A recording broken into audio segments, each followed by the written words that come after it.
In this video, I'm going to show you how to bleed the brakes on your motorcycle without the use of any special tools.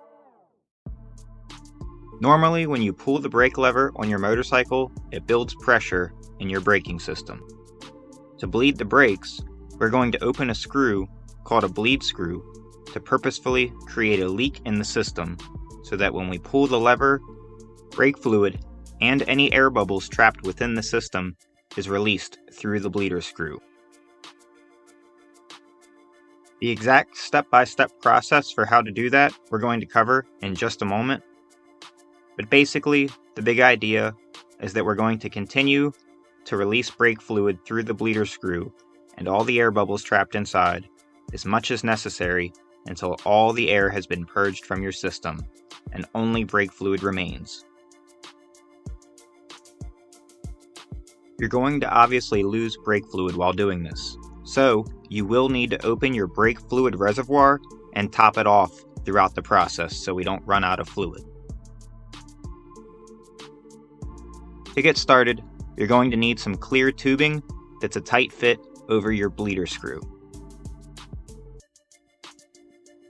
You're also going to need some kind of container to collect the brake fluid on the other end of the tubing. Brake fluid damages just about everything it touches, especially paint, so you're going to want to collect it and not make a mess of everything. I think it's best to make your hole in the cap of the container. That way you can just get another cap that fits that bottle for when you're done to completely seal things up, for disposal or for the next time you need to bleed your brakes. Route one end of your tubing into the container through the hole we've made. Then figure out some way to secure your container so it stays still while we bleed the brakes. Bungee cord attached to the wheel or a paddock stand works well for this.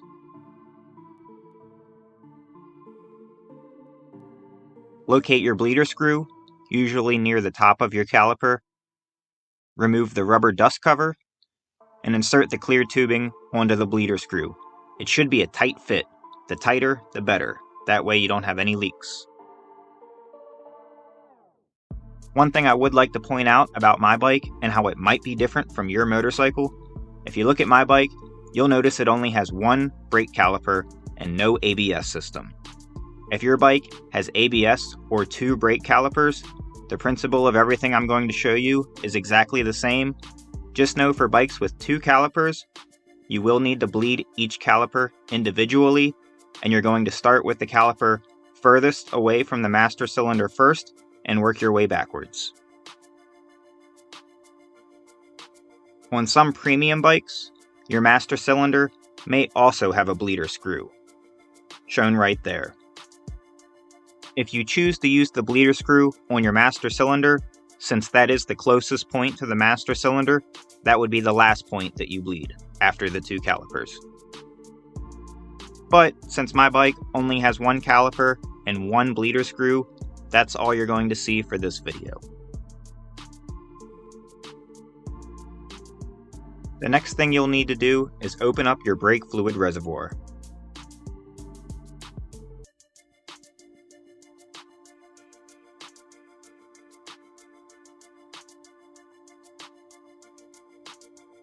My motorcycle has an integrated brake fluid reservoir, so two screws will loosen to remove the cap. If your bike has a remote brake fluid reservoir, remove that screw for the locking tab and then unscrew the cap. Regardless of which kind of reservoir you have, once the cap is removed, you'll find a rubber diaphragm. With that out of the way, now you have access to the brake fluid inside. If you're not sure what kind of brake fluid your bike takes, it is usually printed on the reservoir cover.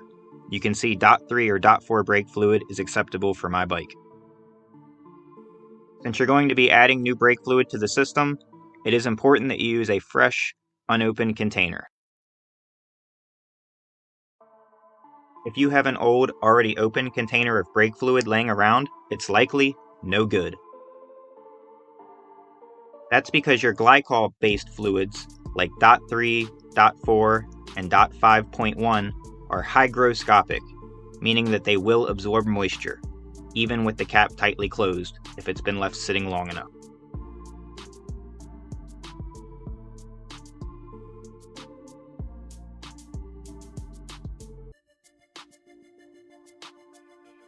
Now that we're all set up, we've got our tubing on the bleeder screw, a container to collect the old fluid, our reservoir is opened up, and we've got new fluid to put back inside. We're ready to start bleeding the brakes. There is a certain order to do this correctly. Step 1 is to first open the bleed screw.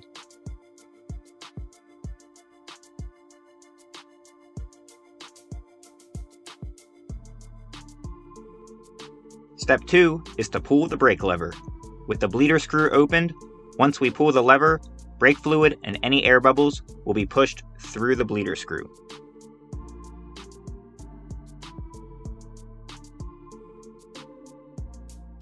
Step 3 is to close the bleed screw.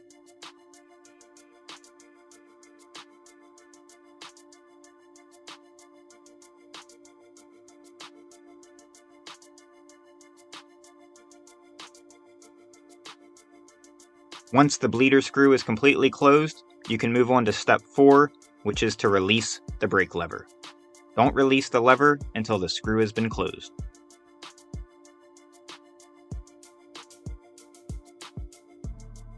That last part is important. It's important that you close the bleed screw first before you release the lever, because if you release the lever with the bleeder screw still opened, you will draw air back into the system, which is what you're seeing there. Me pumping the brake lever with the bleeder screw left open. You can see the bubbles will travel in reverse, back into the bleed screw. To recap, first open the bleed screw, pull the lever, close the bleed screw, then release the brake lever. Repeat this process as many times as necessary until you've purged all the air bubbles out of your system and nothing but brake fluid is passing through. Now, the whole time you're doing this, it's very important that you keep an eye on your reservoir. Don't let the brake fluid level get too low. Those 2 holes that I've circled there are for brake fluid to replenish your system as it's being lost. If you let the brake fluid level get too low, instead of drawing brake fluid back into the system, you will draw air back into the system, creating more air bubbles. So avoid this problem by taking the time to keep an eye on the level in your reservoir and topping it off as necessary so that there's always a little bit of brake fluid inside while you're bleeding your brakes. You can also use this process I'm showing you to completely change your brake fluid out. You'd continue to do this until all of your old fluid has been bled from the system and you've topped it off with enough new fluid to change all the fluid in the system with fresh brake fluid. I would recommend doing this if your fluid is more than a couple years old. Usually you can tell you're done when the color changes over from whatever color your old brake fluid was to the color of your new clean brake fluid.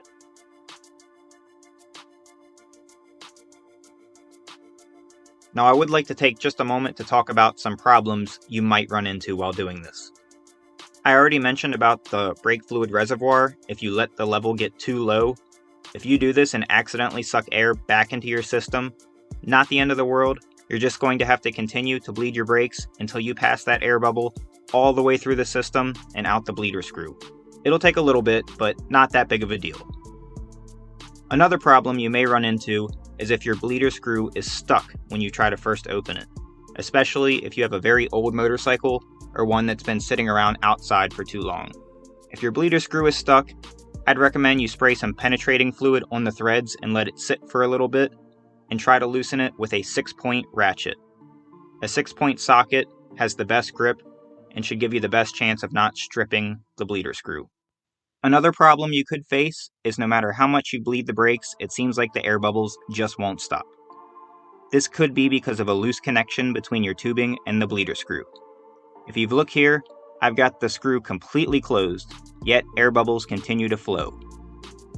That's because as the fluid drains into the container, it's creating a slight vacuum and actually drawing air into the tubing through that loose connection, making it look like there's still air bubbles trapped inside when there's actually not. So if you're having this trouble, just make sure that your tubing is a snug fit on the bleeder screw and you're not being tricked. You can see when I press the tubing onto the bleeder screw a little bit more, the bubbles stop.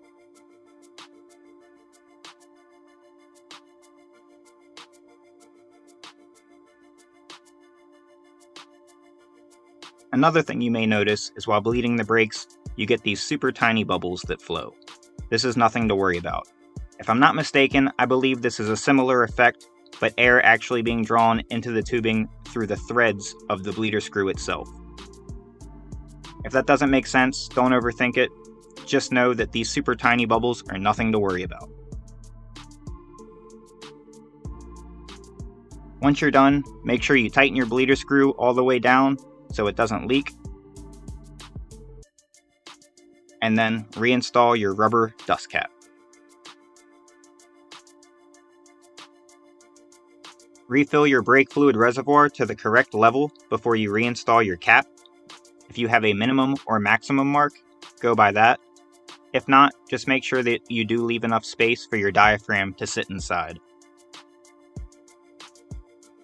On my reservoir, you can see there is a line there to show how much space the diaphragm needs to sit within. It is very important that you don't overfill your reservoir. Brake fluid will expand ever so slightly when heated, either from heavy use or hot weather, and if there's zero space for it to expand into, as it gets hot, some pressure could build up in your system and cause your brakes to slightly drag.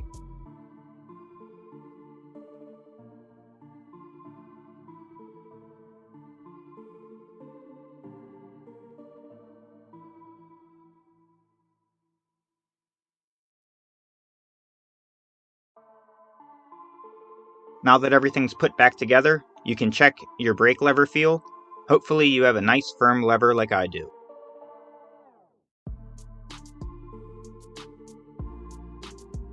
The rear brake on your motorcycle is no different.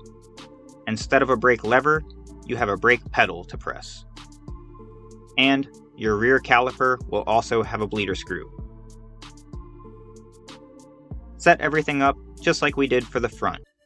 Get your tubing and your container set up in place, use your brake pedal to pump the brakes, and follow the same 4-step process I showed you. Open the bleed screw, press the brake pedal, close the bleed screw, and release the brake pedal. Finally, make sure you clean all brake fluid off of your bike. If any spilled, you're going to want to get it off so that it doesn't damage your paint and so that you can accurately check for leaks. And of course, test your brakes for operation before you ride your motorcycle.